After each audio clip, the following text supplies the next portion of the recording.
안녕하세요, 나무쌤입니다. 최근에는 편입에 대해 관심을 가지고 계신 분들이 상당히 많을 거라고 생각되는데요. 그래서 오늘은 학점은행제로 편입을 준비하면 왜 유리한지, 주의사항은 또 어떤 것들이 있는지 여러분들의 모든 궁금증을 해결해 드리겠습니다. 학점은행제로 편입 준비를 하려면 먼저 편입이란 제도를 알아야겠죠?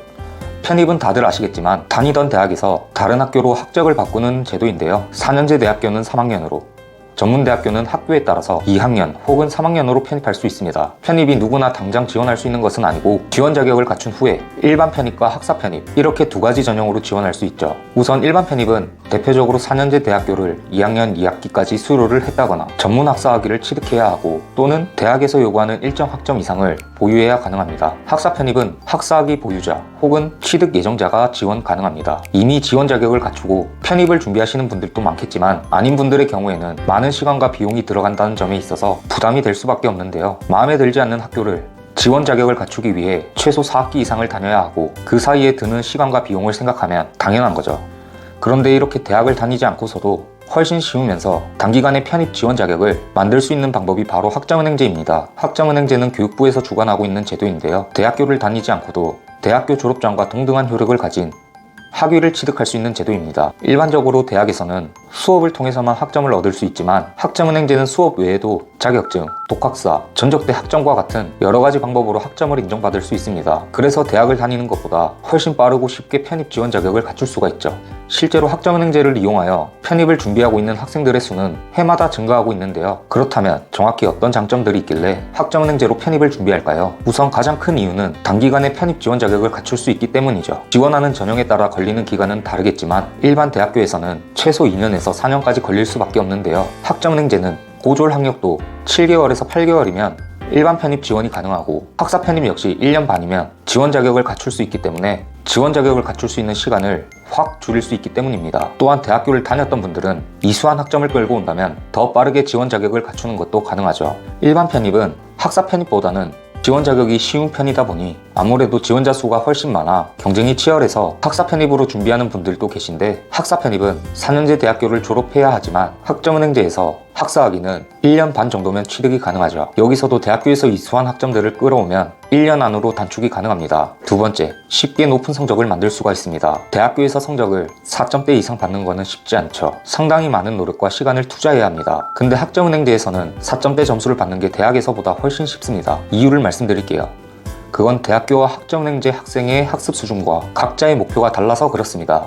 이게 무슨 말이냐면 대학은 연령대와 학습 수준이 대부분 비슷한 사람들끼리 모여있고 그 사람들끼리 경쟁을 하는 반면 학점은행제는 연령대나 학습 수준이 너무 다양하게 분포하고 있죠. 연세가 있는 어르신들도 정말 많이 이용하는 게 학점은행제인데 이건 학점은행제를 이용하는 목적이 제각각 다 달라서 그렇습니다. 사회복지사, 보육교사를 따시려는 분들, 단순 학위 취득 자체가 목적이신 분들의 경우 대부분 높은 성적이 아니라 단순 수료를 목적으로 하기 때문에 조금만 더 시간을 투자한다면 상대평가라고 하더라도 쉽게 높은 성적을 받을 수가 있는 거죠. 그리고 세 번째, 순공 시간을 많이 확보할 수 있습니다. 대학은 직접 학교에 나가 수업을 들어야 하지만 학점은행제에서의 수업은 전부 온라인으로 진행되고 있는데요. 어딘가로 출석할 필요 없이 집 또는 카페 등 편하신 곳에서 수업을 진행할 수 있고 학점은행제 수업에 시간을 투자하지 않아도 높은 전적대 성적을 유지할 수 있기 때문이죠.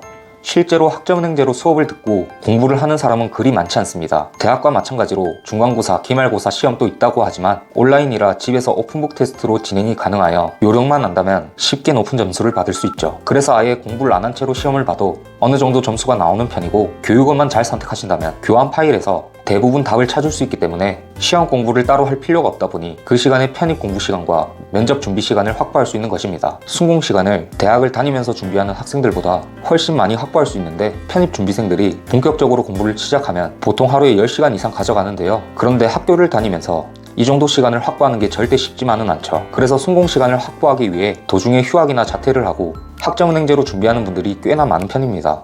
그럼 학점은행제로 편입을 준비할 때 어떤 점을 주의해야 하는지 알려드리겠습니다. 첫 번째는 고유학점 편입입니다. 보통은 65에서 70학점이 있으면 대부분의 학교에서 일반 편입 지원이 가능합니다. 이걸 보유학점 편입이라고 하는데 보유학점 편입이 불가능한 학교도 있습니다. 그런 학교들은 반드시 80학점을 채워서 전문학사 학위를 취득해야만 지원이 가능합니다. 또한 가능한 학교라고 하더라도 학교마다 요구하는 학점이 전부 다르기 때문에 모집 요강을 꼼꼼하게 확인해야 하는데요. 내가 희망하는 학교들의 지원 자격이 어떻게 되는지 학교별로 전부 체크를 해두셔야 합니다. 두 번째, 자격증과 독학사 일정을 잘 확인하셔야 합니다. 단기간에 많은 학점을 이수하려면 수업 말고도 자격증과 독학사를 꼭 병행해야 하는데요. 하지만 편입 공부를 하다 보면 자격증이나 독학사에 소홀해지기가 십상입니다. 그래서 지금 내 상황에는 언제 시험을 치면 되는지, 언제쯤 공부를 시작하면 되는지 전반적인 계획을 잡고 시작을 해주시는 게 좋습니다. 세 번째, 학점은행제 행정처리 기간을 확인하셔야 합니다. 수업을 이수하고 자격증, 독학사를 합격했다면 취득한 학점을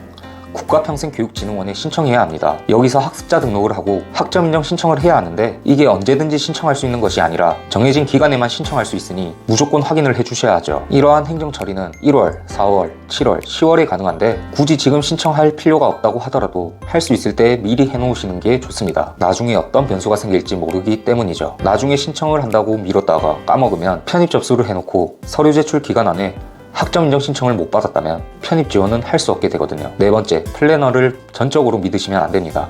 앞서 말씀드린 것처럼 학점은행제로 준비를 한다면 생각보다 주의할 점이 많은데요. 그래서 대부분 플래너에게 도움을 받으면서 진행을 하게 되는데 플래너에게 도움을 받는 것과 플래너에게 전부 맡기는 것은 다릅니다. 플래너라 해도 결국은 사람이니 실수가 생길 수 있거든요. 그래서 학생들도 진행 과정을 꼭 체크를 해주셔야 하고 학습 플랜을 딱 봤을 때 최소한 왜 이렇게 진행되는지는 알고 계셔야 합니다. 수업은 왜 이렇게 듣고 자격증이나 독학사는 왜 이렇게 진행해야 하는지 기본적으로 이해를 하고 계셔야 하죠. 또한 진행을 하면서도 플랜대로 학점을 잘 채우고 있는지 플랜에 문제는 없는지 확인을 해나가는 게 중요합니다. 오늘은 이렇게 학점은행제 편입에 대해서 정리해보았습니다. 편입은 자신이 희망하는 학교와 전공, 자신의 공부 베이스, 최종 학력, 그리고 자신이 공부 시간을 얼마나 가져갈 수 있는지 전부 고려해야만 정확하게 방향을 설정하고 효율적인 준비가 가능한데 만약 자신이 편입에 관심이 있지만 어떻게 준비해야 하는지 감이 안 잡히는 상황이라면 우측 상단에 보이는 카카오톡 아이디나 고정 댓글에 있는 연락처를 통해 문의를 주신다면 제가 직접 상담을 도와드리겠습니다. 지금까지 나무쌤이었습니다. 감사합니다.